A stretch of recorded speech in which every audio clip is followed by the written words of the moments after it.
My name is Stephen Capaldo. It is Thursday, November 6th, 2025, and thank you for listening.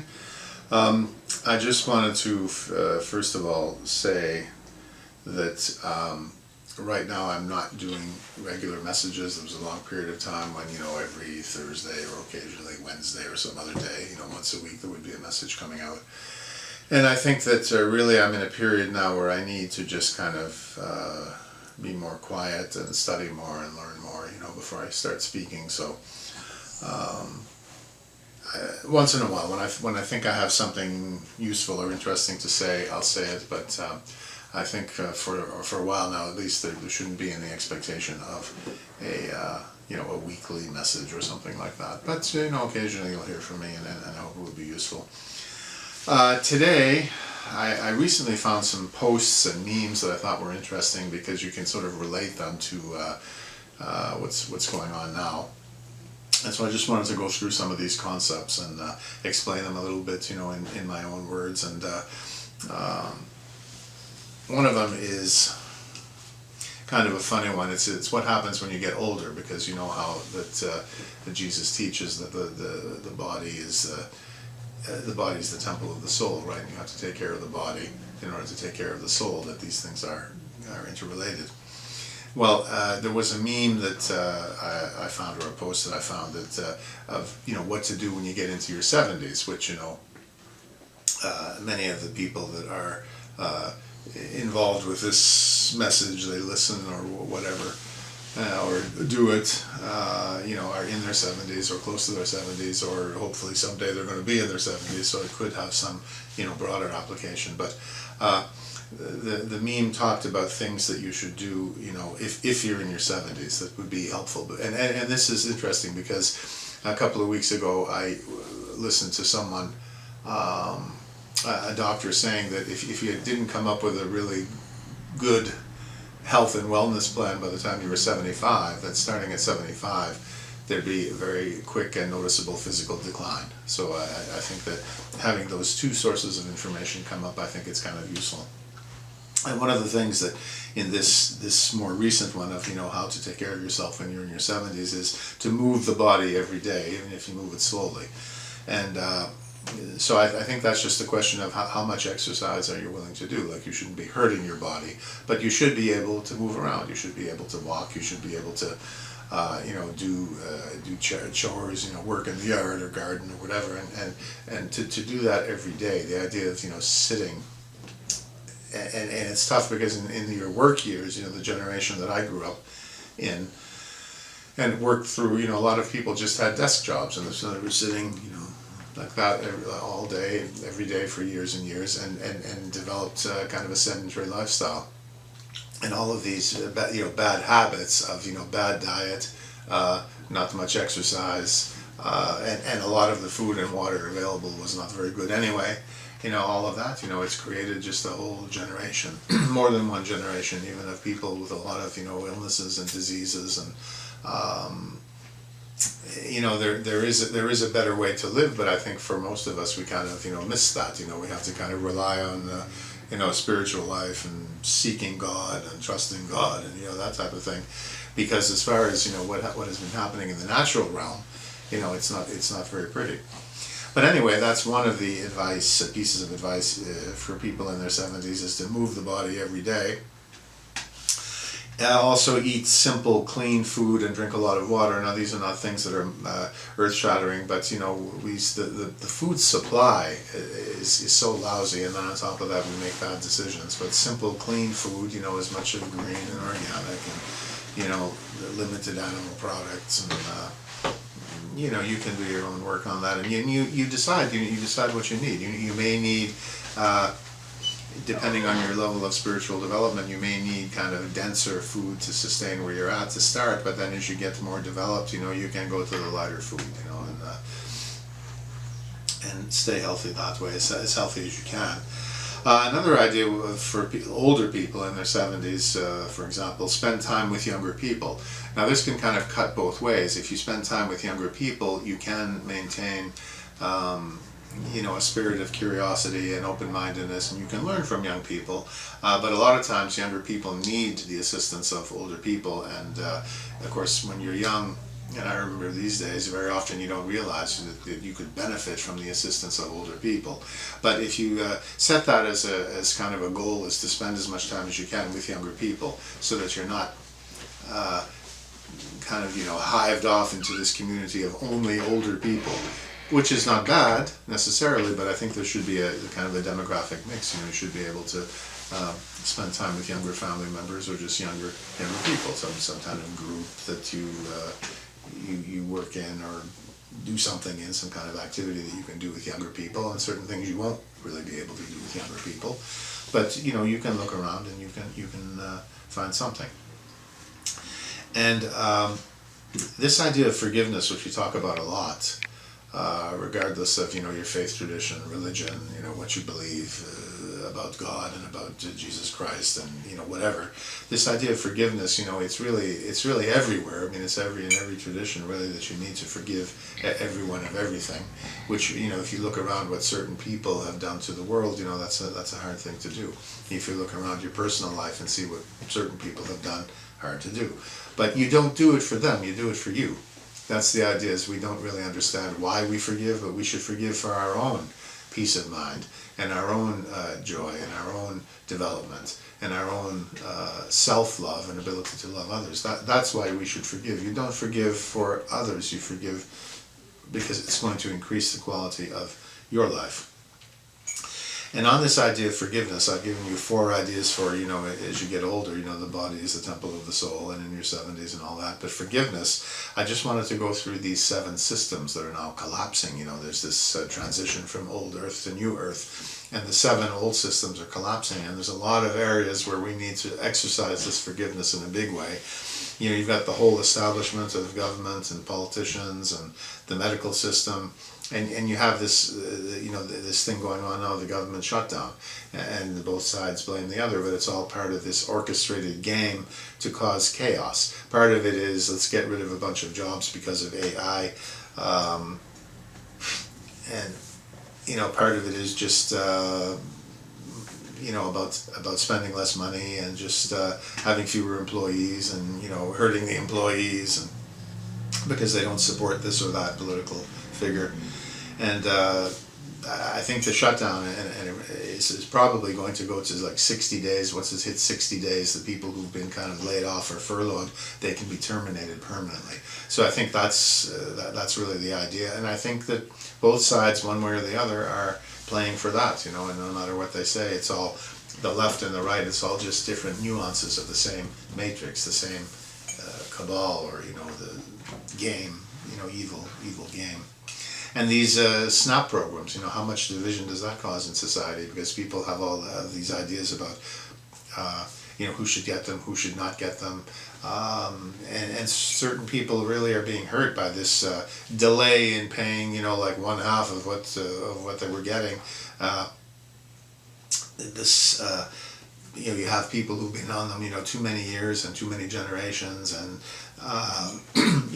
who have children because they can continue to get SNAP benefits. And there are certain cases where there has been an abuse of the system, but there are also a lot of legitimate cases of people who just can't retrain that easily once they've lost a job, or they're poor, or they're elderly, or they're infirm in some way.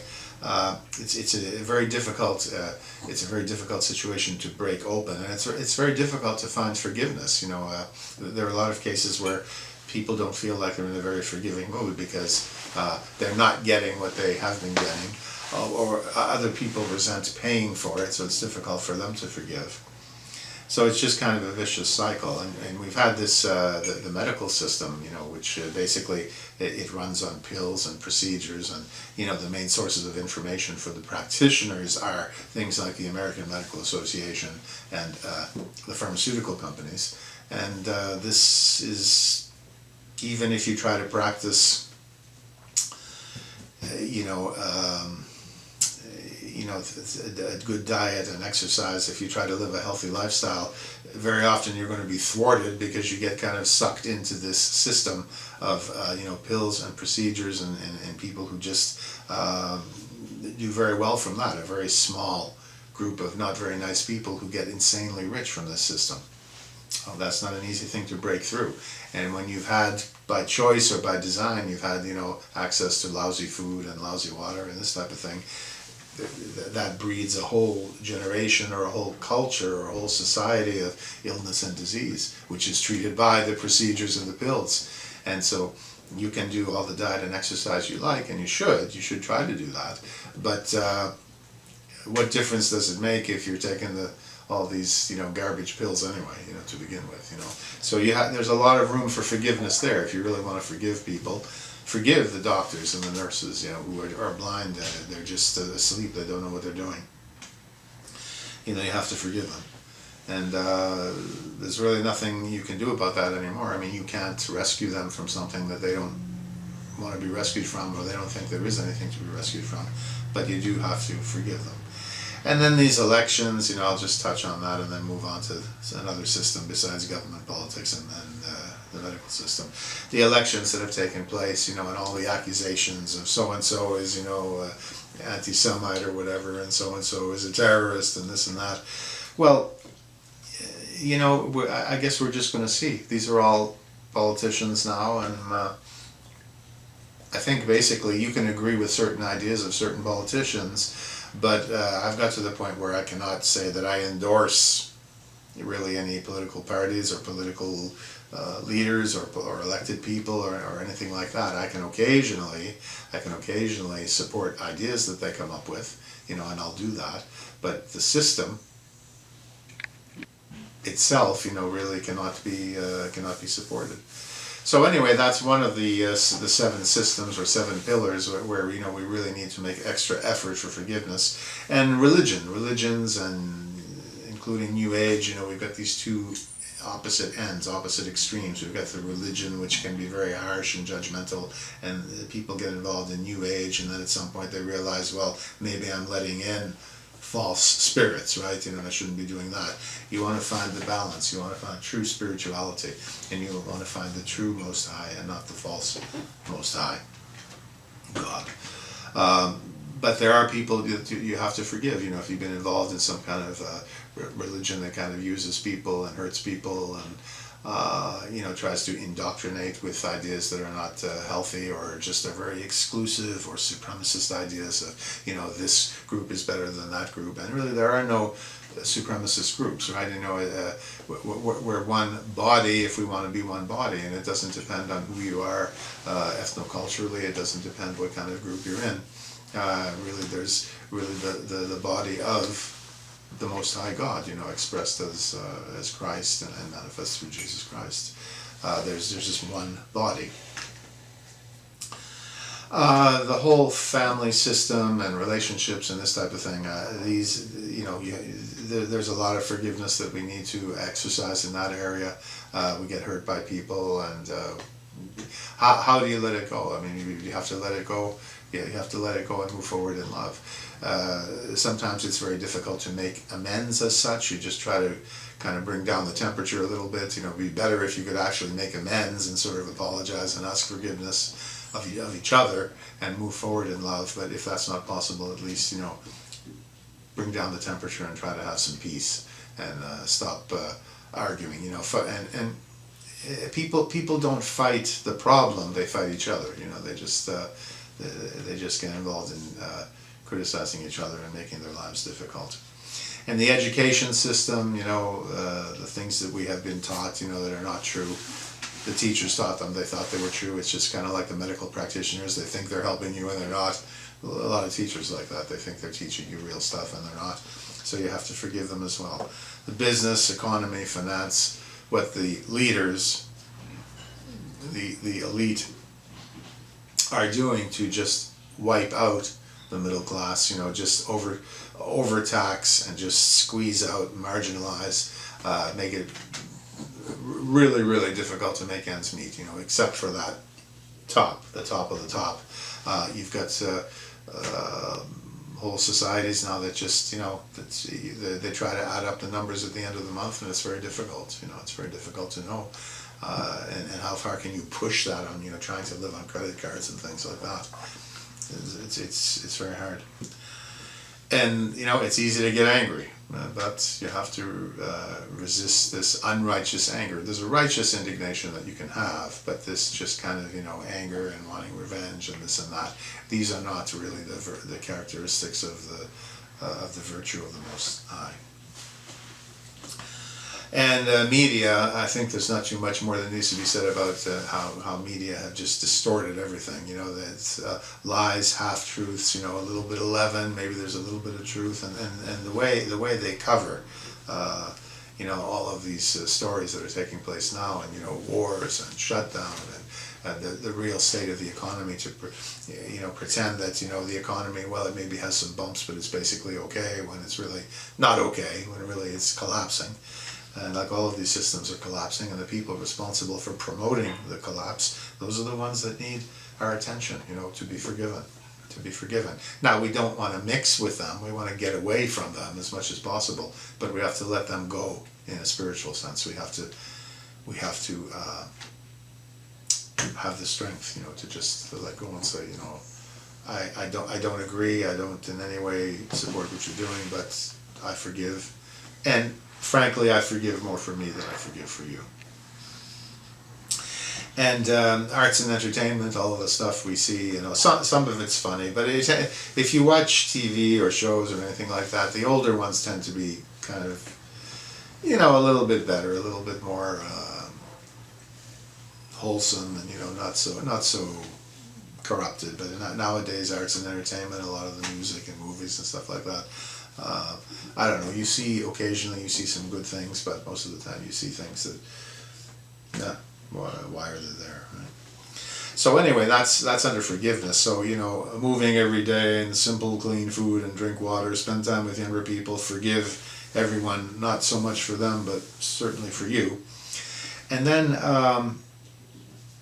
another suggestion is for people in their 70s, for example, is to tell stories often to build a generational history, so that people know, this is what I try to do in my family, and I just have to sort of try to keep count of, have I told my kids that story 10 times, 50 times, 100 times.